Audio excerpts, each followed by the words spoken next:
오늘 우리에게 주시는 하나님의 말씀 보도록 하겠습니다. 사도행전 9장 20절에서 31절까지 말씀입니다. 사도행전 9장 20절에서 31절까지의 말씀, 저와 여러분들이 한 절씩 교독 드리도록 하겠습니다. 즉시로 각 회당에서 예수가 하나님의 아들이심을 전파하니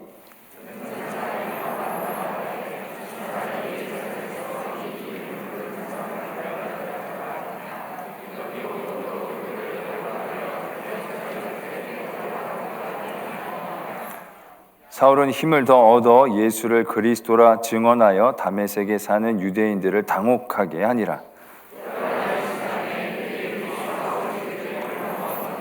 그 계교가 사울에게 알려지니라. 그들이 그를 죽이려고 밤낮으로 성문까지 지키거늘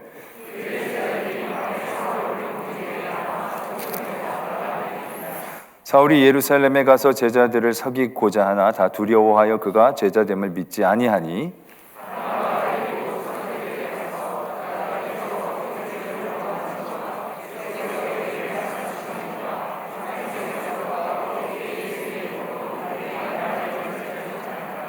사울이 제자들과 함께 있어 예루살렘에 출입하며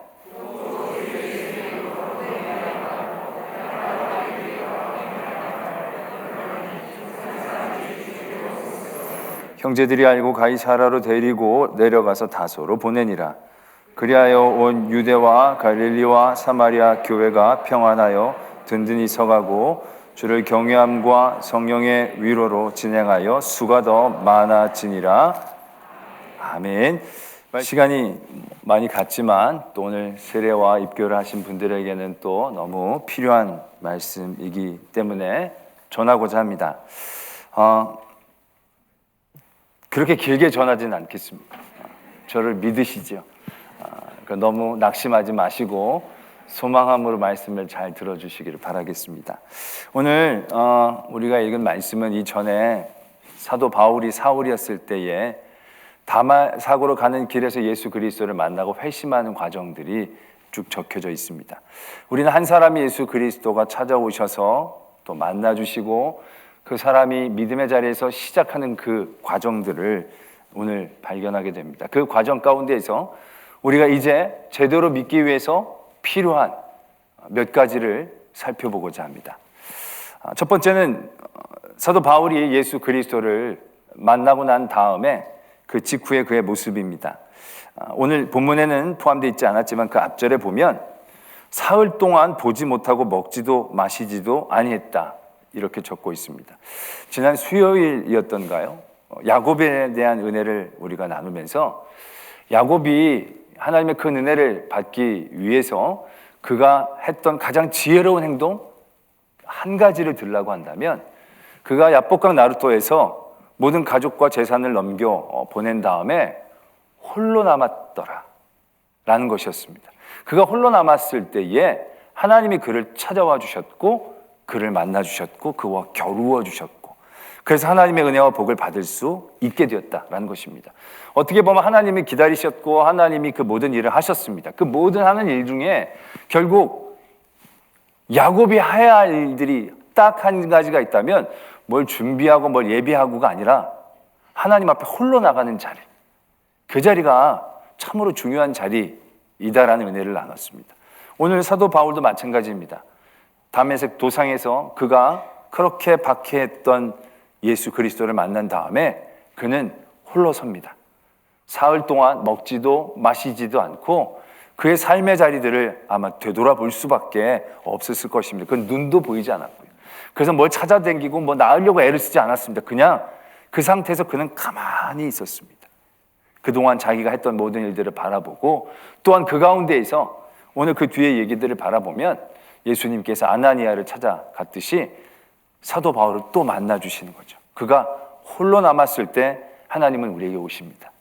오늘 세례를 받고 입교를 하신 우리 모든 성도님들 또 우리 함께 하신 모든 성도님들 하나님의 은혜는 바로 그곳에서부터 시작을 합니다. 우리가 기도를 하고 말씀을 읽는다는 것도요, 가장 큰 의미가 있다면 주님 앞에 독대하는 시간이라고 얘기할 수 있을 것입니다. 다른 사람들의 얘기 신경을 쓰는 게 아니라 정말 하나님 앞에 내 스스로를 내놓는 시간들, 그런 물리적인 모습들, 그것이 신앙이 시작하는데, 아니 신앙을 유지해 나가는데 굉장히 기본적으로 필요한 요소이다라는 것을 아셔야 한다는 것입니다. 때문에 오늘 세례받고 입교하신 분들, 하나님 앞에 홀로 서는 시간들을 꼭 만들어내시기를 바라겠습니다. 아주 길게 2시간, 3시간씩은 아니더라도 하루에 다만 10분이라도 하나님의 말씀 앞에 여러분들을 세우십시오. 10분이라도 하나님 앞에 기도할 때 여러분들의 얘기만 하지 말고 하나님의 음성을 듣기 위해 시간을 들이십시오. 들을 때마다 들려지지는 않을 것입니다. 그러나 그 시간들을 포기하지 말고 하나님 앞에 내 시간들을 들이십시오. 그래서 하나님 앞에 홀로 나아가는 시간들을 만들어 놓을 때 그 시간들을 통해서 하나님은 우리에게 깨달음을 주시고 감동을 주시고 또 우리를 만져 주시게 될 것입니다. 그러한 도전들 있기를 바랍니다. 또 한 가지는 오늘 보면 사도 바울이 다시금 그의 믿음의 자리에 나가게 될 때 아나니아라는 사람을 사용하십니다. 그리고 바울에게도 아나니아라는 사람이 찾아갈 것이다라고 얘기해 주십니다. 믿음의 사람들에게는요, 하나님 앞에 홀로 나가는 시간들이 반드시 필요함과 동시에 함께할 믿음의 동역자들이 필요하다라는 것입니다. 그래서 같은 믿음을 가진 사람들과 함께하기를 힘써야 합니다. 왜냐하면 하나님은 그 동역자들을 통해서 우리를 붙잡아 주시고 일으켜 세워 주시고 나갈 길을 알려주실 때가 적지 않거든요. 사도 바울에게 그냥 예수님이 이제 눈 떠라 얘기하셔도 되겠지만 그렇게 일 안 하시거든요. 왜? 믿음의 동역자를 붙여주시는 거예요. 그러면 아나니아가 그 다음부터 사도 바울을 신뢰할 수 있지 않겠습니까? 사도 바울 자기 혼자 눈 뜨면 그 뒤에도 다 사람들이 믿기 쉽지 않았을 것입니다. 저 사람 막 잡으러 다니던 사람인데 저 사람이 예수님을 만났다는데 우리가 어떻게 믿어? 근데 하나님은 아나니아에게 내가 그렇게 한 거라고 얘기해 주시면서 가서 도우라고 얘기를 한다는 것이죠. 그 아나니아의 도움을 통해서 사도 바울은 힘을 얻습니다. 그 뒤에도 이 사도 바울이 예루살렘 교회에서 사도들과 만나려고 했지만 다들 너무 두려워합니다. 왜? 예루살렘에서 했던 행동을 너무 잘 알고 있거든요. 그때 바나바라는 사람이 나타나죠. 그리고 그 바나바라는 동역자가 이 사도 바울을 이끌고 나갑니다. 그리고 나서 예루살렘 교회에 큰 화해가 생겨났다라는 것이죠. 때문에 오늘 세례를 받고 입교를 하신 모든 성도님들 믿음의 사람들을 가까이 하셔야 합니다. 이런 분들도 계세요. 교인들이 더 심하다고. 물론 그러한 상처도 그러한 경험들도 하실 수 있을 것입니다. 그러나 하나님의 사람들은 하나님의 사람들과 함께 동역해야 하는 은혜가 있는 것입니다. 상처를 주었다라면 하나님은 그 사람들을 통해서 여러분들을 또 시험하고 연단하셔서 강하게 하시려는 계획일 수도 있습니다. 그러나 하나님의 사람들이 하나님의 사람들을 가까이 하지 않고 세상의 사람들을 가까이 한다라고 한다면 우리는 하나님의 귀한 도움의 통로들을 상실하게 되어지는 안타깝고 어리석은 일들이 될 것입니다. 그래서 여러분들 믿음의 사람들과 함께 하려고 노력하셔야 합니다. 그리고 믿음의 동역자를 달라고 기도하셔야 합니다. 여러분들이 있는 삶의 자리에서 하나님 믿음의 사람들을 주십시오. 믿음의 동역자를 주셔서 그곳을 위해 함께 기도할 수 있는 사람, 그것을 위해 함께 사역할 수 있는 그런 사람들, 또 나의 믿음의 연약함에 도움을 주시고 하나님의 손길이 될 수 있는 믿음의 동역자를 주시옵소서. 이렇게 기도할 수 있어야 한다는 것입니다. 또 한 가지는 사도 바울이 그렇게 해서 예수 그리스도를 만나고 믿음을 얻고 동역자를 얻고 그 다음에 어떻게 행동했냐면 오늘 말씀해 보면 사도 바울이 즉시로 각 회당에 가서 예수가 하나님의 아들이심을 전파했다 라고 적고 있습니다. 이건 무엇을 의미하느냐 하면 내가 그리스도인임을 선포한다는 얘기죠. 예수 그리스도를 전파하는 것이기도 하지만 거기서 예수 그리스도를 잡으러 왔던 내가 이제 잡으러 온 사람이 아니라 예수 그리스도를 전하는 사람이 됐습니다. 내가 예수 그리스도를 믿는 사람이 됐습니다 라고 선포하기 시작했다라는 것입니다. 때문에 믿음의 사람들은요, 자기가 믿음의 사람이라는 것을 숨기려고 해서는 안 됩니다. 감추려고 해서는 안 됩니다. 그렇다고 제대로 하지도 않으면서 물고기 막 그 차에다가 붙여놓고 막 속도 위반하고 막 그러지 마시고요. 그런 얘기가 아니고요. 내 삶의 자리에서 난 믿음의 사람입니다 라는 걸 고백해야 합니다. 그 고백이 하나님의 일들을 전하는 일들이 되기도 하지만 그 고백을 통해서 자기 스스로가 믿음의 울타리 안에 서게 되어지는 것을 의미하는 거죠. 내가 믿음의 사람임을 얘기하고 다니면 내가 조금이나마 더 경계하고 내가 믿음의 사람이라고 얘기했는데 그러면 안 되지. 저 뒤에 어디 가서 좀 자유롭게 행동하다가 누가 목사님 그러면 그때부터 확 바뀝니다. 철저하게 목사 모드로 바뀌어가지고요. 얼마나 애쓰고 힘쓰는지 모릅니다. 뭔가 자기의 신분이 드러나면요 쉽지 않거든요. 근데 그게 은혜입니다. 여러분들이 아무도 모르는 음침하고 어두운 곳에 익명성의 자리에 가면 우리 안에는요 쓴뿌리 같은 것들이 막 올라오거든요. 야, 네가 뭔 짓을 해도 아무도 몰라. 아무도 알 수 없어. 그럼 정말 막 살고 싶은 충동과 유혹을 이기기 쉽지 않을 겁니다. 그러나 내가 다 아는 사람들, 내가 어떤 사람인 줄 다 아는 그곳에 선다면 우리는 굉장히 뭐인가 쫙 안정되고 정제된 느낌을 받지 않습니까? 그게 때로는 대단히 답답하게 느껴질 수도 있겠지만 그건 답답한 거 아닙니다. 그건 은혜입니다.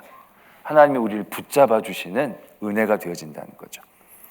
때문에 그래서 내가 믿음의 사람이라는 사실들을 숨기려고 애쓰지 마십시오. 그 일들을 자연스럽게 당당하게 또 나를 보호하는 차원에서 고백하고 선포해야 합니다. 그렇게 될 때 온전하고 건강한 믿음의 걸음들을 내딛게 되어지는 것이죠. 그런데 그렇게 하면 하나님께서 너무 귀하게 여기시고 기특하게 여기주셔서 복을 막 주실 것 같지만 그렇지 않습니다. 내가 홀로 하나님 앞에 나가 하나님의 믿음을 얻고 믿음의 동역자와 함께 있고 내가 믿음의 일들을 서로 고백하고 나누고 전하고 선포하고 다니면 분명히 세상의 반대의 자리에 서게 될 것입니다. 오늘 사도 바울이 그러했습니다. 그가 그렇게 즉시 전하고 나니까 사람들이 다 놀랐습니다. 이 사람이 잡으러 다니는 사람이 이게 뭔 일이냐. 그러다 하면 어떻게 나옵니까? 유대인들이 사울을 죽이기로 공모했다라는 것입니다. 이제 예수님이 만나주시고 내가 완전히 내 잘못을 깨닫고 진짜 born again 해서 내가 믿음의 사람임을 선포하고 하나님의 자리에 딱 섰으면 진짜 하나님이 천군 천사로 나를 보호해 주셔서 모든 길이 시온의 대로처럼 열리고 형통해져야 되는데 그렇지 않다는 겁니다. 세상은 오히려 득달처럼 달려들 겁니다.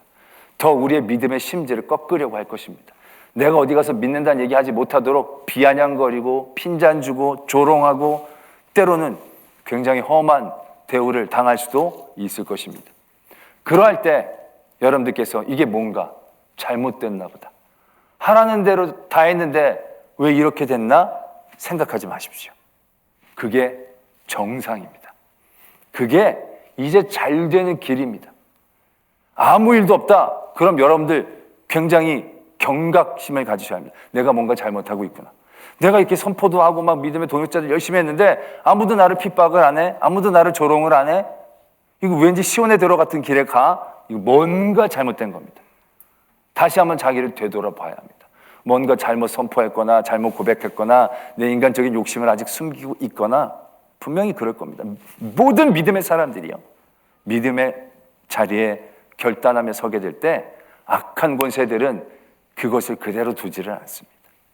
늘 그것과 맞서 서게 하고 그것과 유혹 때문에 자리에 서게 하고 또 위협당하는 자리에 서게 하십니다. 그 자리가 정상입니다. 그 자리가 이제 진정한 축복의 자리의 전조이다라는 얘기입니다. 사도 바울이 그런 일들을 당하고 도망쳐 나올 때 결국 더 귀한 하나님의 역사가 그 안에서 차곡차곡 쌓여지게 되는 것이고 결국 그 모든 오해들을 풀고 나중에 유다와 갈릴리와 사마리아의 교회가 평안하고 든든히 서가고 주를 경외하고 성령의 위로가 진행되어지는 하나님의 은혜의 통로가 되어졌다는 것을 우리는 분명히 보게 된다는 것입니다. 진정한 하나님의 복은 세상의 공격 그 다음에 있습니다. 진정한 하나님의 은혜는 세상의 유혹 그 다음에 있는 겁니다. 때문에 믿음의 동역자들과 함께 하시고 홀로 하나님 앞에 서는 시간들을 지켜내시고 자신의 믿음의 고백들을 할 때 전보다 더 힘들고 전보다 더 무슨 손해가 있고 전보다 더 번거로운 일들이 있을 것입니다. 그때 내가 아이고 잘못 믿었다 생각하지 마시고 제대로 가고 있구나. 이제 내가 제대로 믿고 있구나. 이제 하나님의 진정한 복이 있겠구나. 기대하고 소망하시기를 도전합니다. 이번 고난주간입니다. 낮에도 말씀을 드렸지만 저녁 예배 나오신 분들은 다 잘하실 거라고 생각하지만 세상의 쾌락을 쫓지 마시고 음주, 가물을 삼가하시고 경건하게 아니 내 육체의 소욕들을 좀 절제하시며 하나님의 귀한 은혜의 시간들을 더 소망하고 기대하시길 바라겠습니다. 성금요일은 성찬 예배로 드리겠습니다. 오늘 세례하고 입교하신 분들은 첫 번째 성찬 예배에 꼭 참여하셔서 성찬의 은혜를 나누어 주시기를 부탁을 드리겠습니다.